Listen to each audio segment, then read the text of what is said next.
Alrighty, fellers. So this is a video I didn't think I was going to be doing as soon as I am doing it at this point. But Pear made his Fiverr tool public. That's how I say it. I say Fiverr. I know it's like Flver, what, I don't know. I say Fiverr.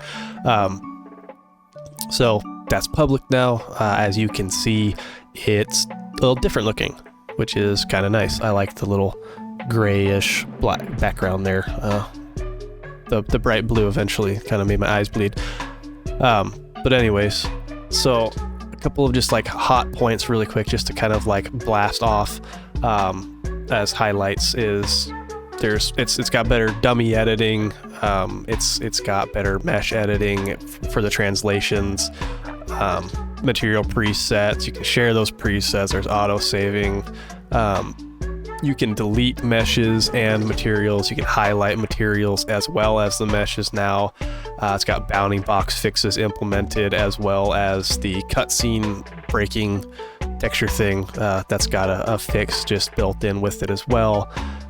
You can move the polys a lot easier. You can make new polys or duplicate them. It also renames your DDS files to be the .tiff as well for you. So those are some of the hot points. It's worth noting as well that was originally a private tool, so there might be a few little quality of life things that are missing, but it has been said by Pear that there are plans to continue to update and kind of evolve the tool as time goes on where necessary. So here's to hoping, right? So there's a few things worth just noting here as we jump into the actual editor itself. Main one being it's different.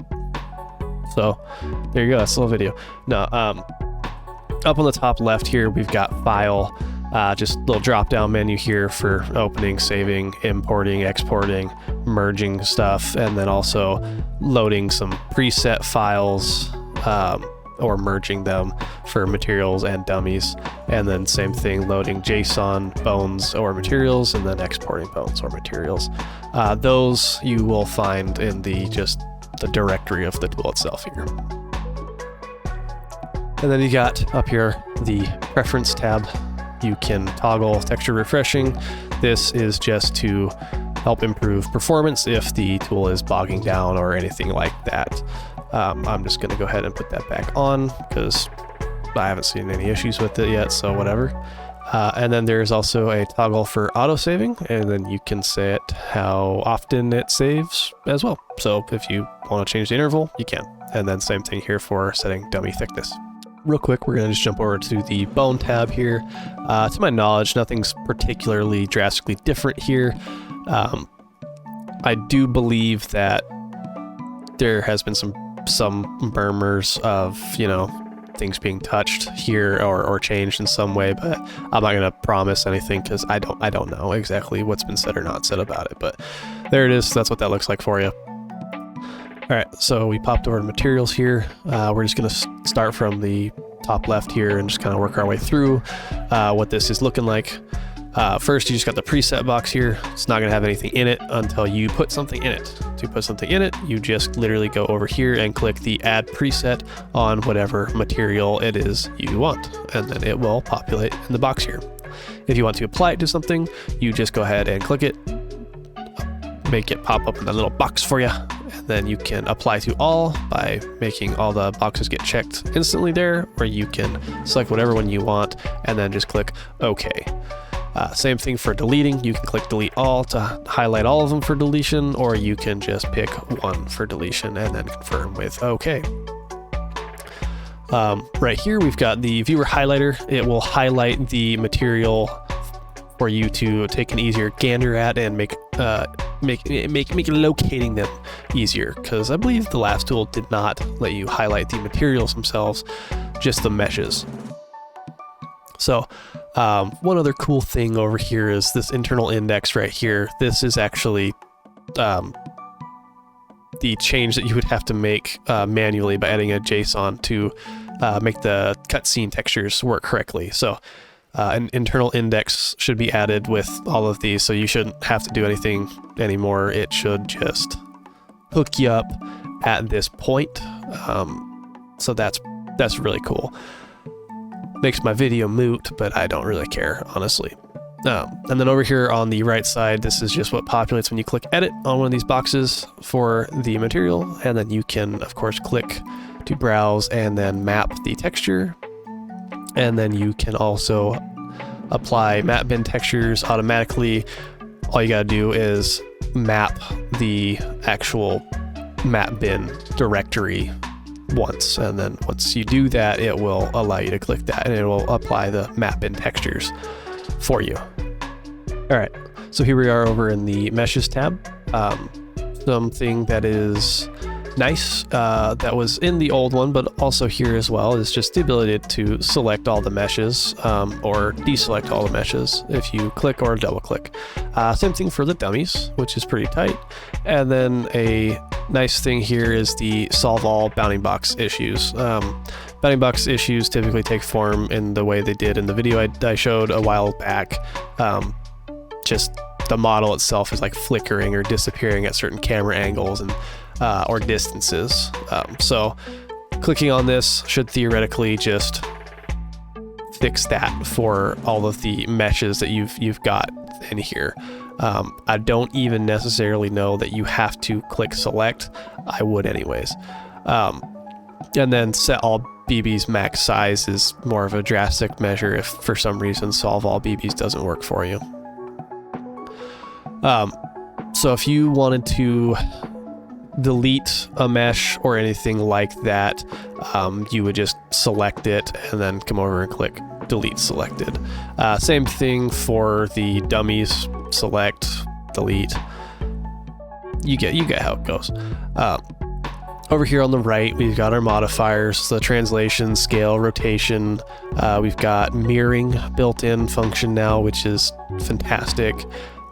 Reverse face sets, reverse normals, toggle back face culling, only delete face sets, and then a nice little center to world, which is awesome. So if you push something into Flver and it's off-centered, you can select those meshes and blast them into the middle, and that's awesome. Something worth noting here is the metric used for translations, scales, rotation, are different by default for some reason. In the old tool, I don't think it did things by degrees. It did it by like radians or something. I don't know. It was different. So this is by degree now. And then scale is, instead of just the 111 across the board, it's 100s just for better visualization for you. And then translation is the biggest one. It's not as crazy. You don't have to sit here and do like 0.01 for the translations. You can just do like -1, -2, or 2, 1, 2, blah, blah, blah. Like you don't have to do these insane little numbers to make the translations. So it will take slight getting used to, but it just makes a little more sense, so you don't have to like cram in all these little numbers and stuff to do little adjustments. And then there's obviously this nice little key built in for you for the XYZ axis and the colors of what they represent. The colors were there for the last tool as well, but the key itself was not. One thing that's really nice though about the rotations in specific for this is the rotations in this tool will always go according to the mesh itself, not the center of the world. So if you use the old tool, and you kind of get what I'm saying there, when you would rotate something in the old tool, sometimes it would rotate by the center of the world, not from where it was actually at. So it would actually end up like snapping into a different location or spot than you were anticipating, or you were anticipating it, but now you have to do a translation to move it to where you want it. It's the angle you wanted it, but now it's not where you wanted it. So in here they actually rotate from the center point of the mesh itself instead of the world, which is really cool. We've also got the dummies tab. All right, and then down here we've got the dummies. So you can select the dummies with the little checkbox here, or just select all up there. You can duplicate them, you can make a new dummy, and you can create dummy presets, which is very cool and exciting. The thing that gets me going the most here is you can actually go and select a dummy. As you saw, it popped yellow when I clicked the little checkbox, so we have that dummy selected now. And we can actually apply translations and move that dummy around and do whatever you want to do with it right here. And then there you go. You can real-time edit and move the dummies. How cool is that? I want to say that I hit most of the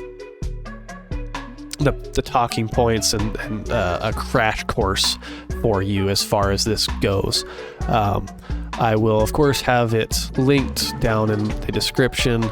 There's a couple places that you will have to go to get it for right now, to my knowledge. One is my Discord has it, and it's announcements tab, and then my buddy Rainer has it in his Discord, and then it's also in the server name Souls Modding Discord as well. If you have questions or anything, just throw them at me or him or the modding community as a whole, and we'll try and get you taken care of. But hopefully the tool is helpful for you and it brings some convenience and ease of use for you after all this time of using Ye Olde Faithful. So thanks for hanging out. I'm gonna go ahead and edit this now. So yeah, take care, fellas.